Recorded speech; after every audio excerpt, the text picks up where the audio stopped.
Inutusan siya ng bida na tumakbo at namangha, dahil hindi nila iniisip na isakripisyo ang kanilang mga kasamahan sa koponan para sa kanilang sariling mga layunin. Nagmamadali siyang pumunta sa artifact at ayaw niyang makuha ito, kaya pinaandar niya ang kanyang skill stride, na nagpalawak ng kanyang hakbang kapag tumatakbo para mas mabilis na gumalaw at tumawid sa kanya. Inihagis niya sa kanya ang kanyang mga punyal, na hinaranggan niya ng kanyang braso, at sa pagkakataong ito ay tinawid siya ni Stitch. Inutusan niya si Ilayana na kunin ang artifact dahil agad silang tumatakas pagkatapos noon. Ayaw pa rin ni Miek na makuha nila ito at makalayo ng napakabilis, kaya sinubukan niya itong mahuli. Naiirita ang bida dahil hindi siya makapaniwalang hindi pa rin siya sumusuko, kahit na oras na para tanggapin nila ang kanilang kabiguan. Kaya't inatake niya siya ng kanyang bowl ang apoy, na sinunog siya. Sumisigaw siya sa sakit at humingi ng tawad sa kanyang superior ballstock at sa lahat, dahil hindi niya nakumpleto ang misyon. Kinuha nila ang artifact, pagkatapos ay nagsimulang gumuho ang piitan, at nakatakas sila mula roon gamit ang scroll. Iniisip niya kung sino sila at kung bakit sila desperado hanggang sa itataya ang kanilang buhay para sa isang artifact. Sinabihan siya ni Elian na kumalma at tinanong kung naaalala niya ang sinabi ng lalaking nakayuko. Ayon doon, sigurado siyang pumunta sila doon para hanapin ang artifact. Nagulat siya tulad ng ginawa nila sa artifact na iyon at tinanong si Memento kung ano ang hitsura nito. Nagulat si Memento habang tinatanong niya iyon at iniisip kung may utak ba siya kung gaano kahusay ang isang bagay mula sa bagong nabuong piitan. Kaya inutusan niya itong ibigay sa kanya para makakain niya ito. Sa halip na ibigay ang artifact kay Memento, isinuot niya ito, na ikinagulat niya, at nagtaka siya kung ano ang kanyang ginagawa. Gusto lang niyang subukan ito dahil, sa lahat ng artifact na nadatnan nila hanggang ngayon, hindi siya nagkaroon ng pagkakataon na subukan ang mga ito dahil na-absorb niya ang mga ito. Ang mga artifact ay nalink sa kanya, at siya ay nagulat dahil ang lahat ng impormasyon tungkol sa mga ito ay lumitaw lamang sa kanyang ulo, at ang kanilang pangalan ay Barek. Galit na galit si Memento sa kanya, dahil isa siyang bastos na brat na nang ahas tumingin sa iba pang artifact habang hawak niya siya. Ang aktwal na dahilan ng kanyang galit sa kanya ay kapag ang isang artifact ay nakatali sa gumagamit nito, hindi niya ito maa-absorb, at tinanong niya ito kung hindi niya alam na alam niya ito, ngunit pagiging maingat dahil baka delikado kung aasa lang siya sa kanya at sana maiintindihan niya ito. Ngunit siya ay nagagalit, dahil ito ay isang insulto pa rin sa kanyang mga kakayahan. Ang artifact barrage ay malapit ng mag-inat. Nagulat si Aetlir Ilyana nang makitang hindi niya na-absorb ang artifact.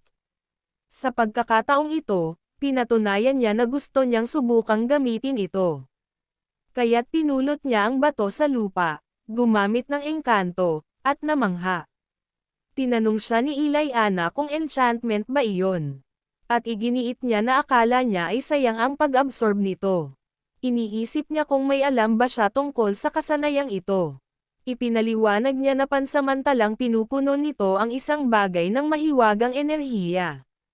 At sinabi niya na maaari niyang gawing isang bagay ang ordinaryong dagger na kalaban ng isang magic tool. Sa narinig niya, ang pagiging komplikado nito ay pangalawa sa wala. At tinanong niya siya kung paano niya ginawa iyon ng napakadali at ipinapalagay na iyon ay mas mabuti para sa kanya. Masayang sinabi ng bida kay Memento na tama siya at kapag lumakas siya, mas maraming artifact ang makukuha niya. Tinitiyak niya sa kanya na hindi nito binabago ang katotohanan na siya ang pinakamahusay na artifact na mayroon siya. Kaya dapat magpahinga siya. Nang maglaon, nakilala nila ang isang lalaki na naghihintay sa kanila, tinanggap sila, at tinanong kung pupunta silang dalawa. Pinagtibay ng bida ang kanilang sarili at iniwan ang kanilang sarili sa kanyang pangangalaga. Napaisip si Aliana kung sino ang lalaking iyon at kung may kakilala ba siya. Ipinaliwanag niya na isa siyang tour guide. Maya-maya ay umalis na sila papunta sa kanilang daan. Habang tumitingin sa mapa, itinuro niya sa kanya na kung patuloy silang pupunta sa hilaga mula sa kinaroroonan nila, may isang bulubundukin na tinatawag na Raksha, isa sa pinakamalaking mining city sa kontinente. Nasa tabi nito si Sentigma. Doon sila patungo. Huminto siya sa daan at ipinaalam sa kanya na ang lungsod na binanggit niya ay nasa kabilang panig. Ngunit patungo siya sa direksyong iyon dahil kailangan niyang maghanap muna at hanapin ito. Mahirap makapasok sa Sentigma dahil mabigat ang kanilang seguridad. Kaya kailangan nila ng ibang paraan para makapasok. Kinuha niya ang dalawa sa mga bato sa lupa at inilagay sa kahon na may pera. At nagtataka siya kung bakit niya inilagay iyon doon. Ipinaliwanag niya na ito ay ang tool na ipinasa mula sa kanila.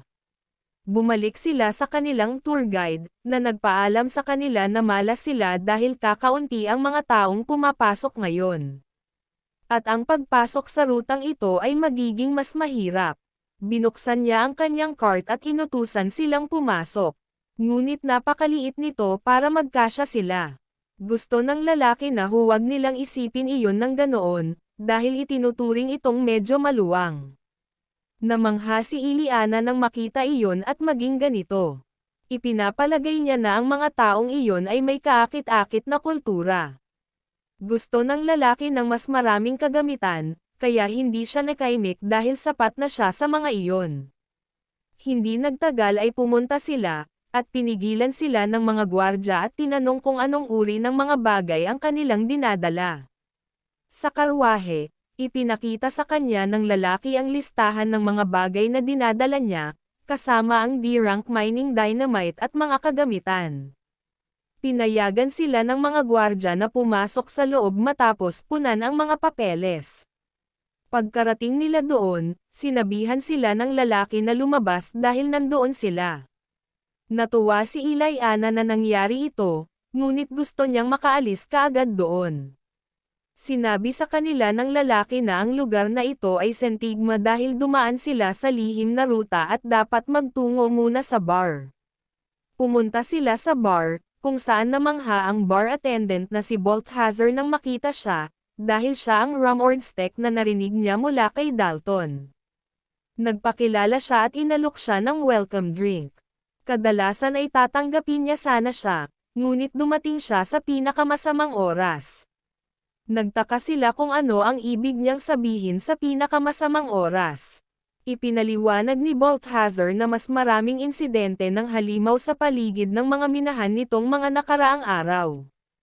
Kaya't ang lahat ng mga sundalo doon ay nagsama-sama upang tumulong sa pagsupil sa lugar at sinabi na hindi siya aakyat sa ibabaw o gagawa ng eksena kung mayroon siyang mga selula ng utak. Tiningnan niya ang kanyang wanted list na picture at natawa nang makitang nakakatawa ang kanyang larawan. Galit na galit ang bida at tiniyak sa kanya na mag-alala dahil wala rin siyang planong magtagal. Tinanong niya ito kung kailan darating ang lahat ng black market na panday at alchemist sa lugar. Ipinalagay ni Balthazar na hindi niya lubos na nauunawaan ang sitwasyon dahil ang lahat ng mga manggagawa sa paligid ng lugar ay napuno ng daan-daang order mula sa mga kagamitan na kailangan para sa pagsupil.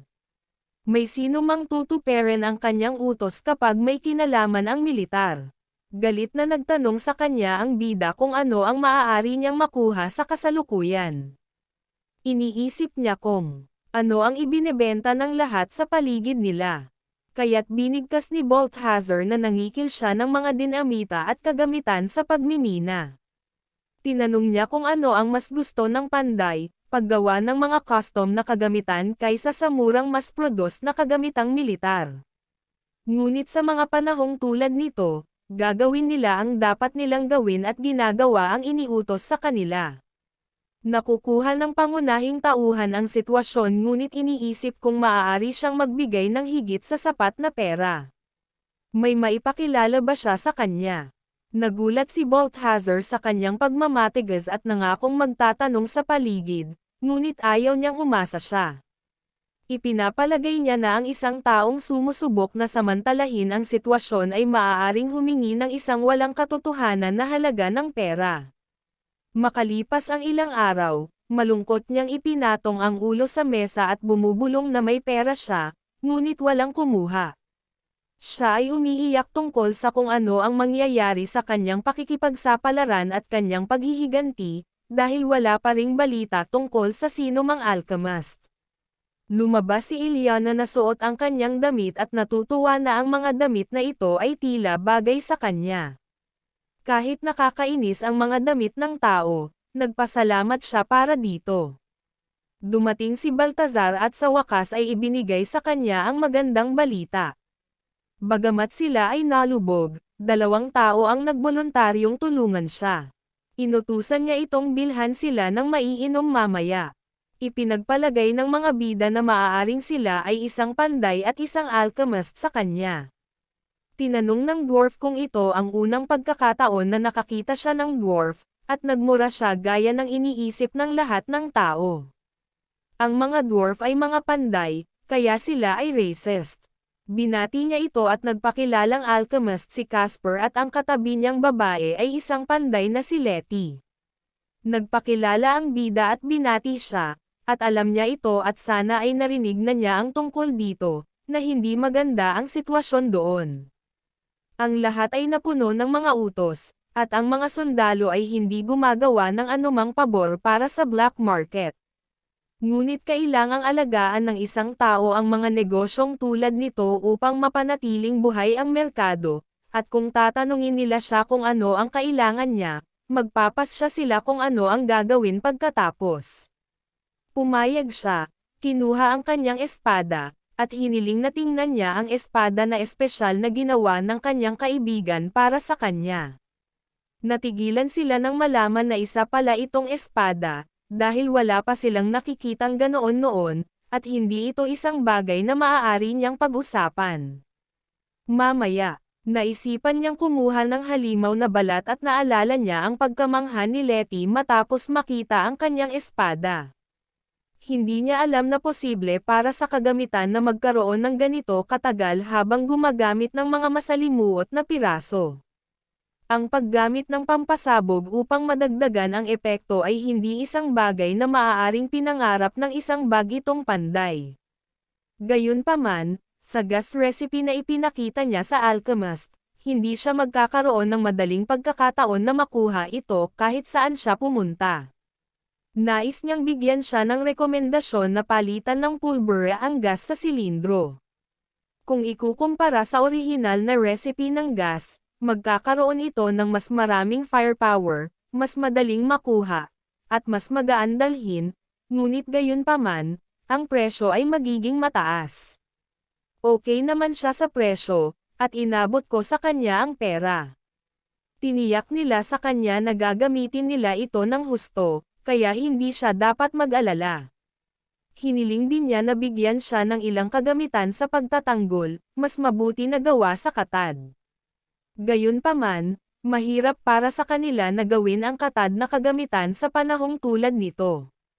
Tinanong niya si Letty kung sa tingin niya ay magagawa niya ito, at pinatunayan niya na ito ay mas madali kaysa sa custom na gear ngunit may isang kondisyon.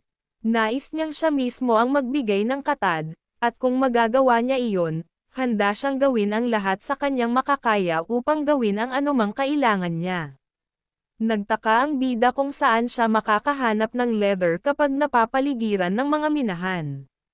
Sumang-ayon si Baltar, dahil kahit na ang halimaw sa malapit ay halos rock type. Nagsisimula ang bida at nagtatanong kung ang halimaw na binanggit niya kahapon ay tipong bato rin. Naalala niya iyon ayon sa kalagayan ng mga nakaligtas. Tila isang halimaw na tipong halimaw ang kumapit sa kanya. Nakapanlulumong tingnan ang mga ito, ngunit hindi niya masabi sa kanya ng tiyak dahil hindi niya nakita ang halimaw mismo.